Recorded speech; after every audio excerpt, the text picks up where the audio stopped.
అందరికీ నమస్కారం. మన పరువు ఇక్కడే కాదండోయ్, ఒడిశాలో కూడా పోయినటువంటి సంఘటన మీకు ఒకటి చెప్తాను.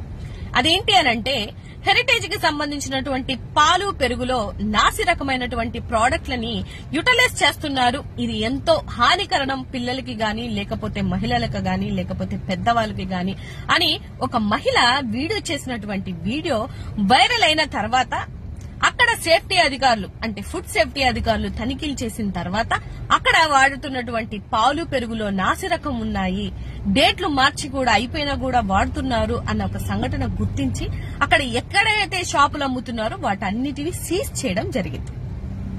నేనేమంటాను అనంటే, అడ్డగోలుగా సంపాదించొచ్చు గాని చిన్న పిల్లల మీద లేకపోతే పాలల్లో పెరుగులో వీటిలో కూడా కల్తీ చేసుకుని మనం వాటి మీద కూడా బతుకుతున్నామంటే ఇంత నీచమైనటువంటి బతుకు ఇంకోటి ఉండదేమో అని నాకు అనిపిస్తుంది.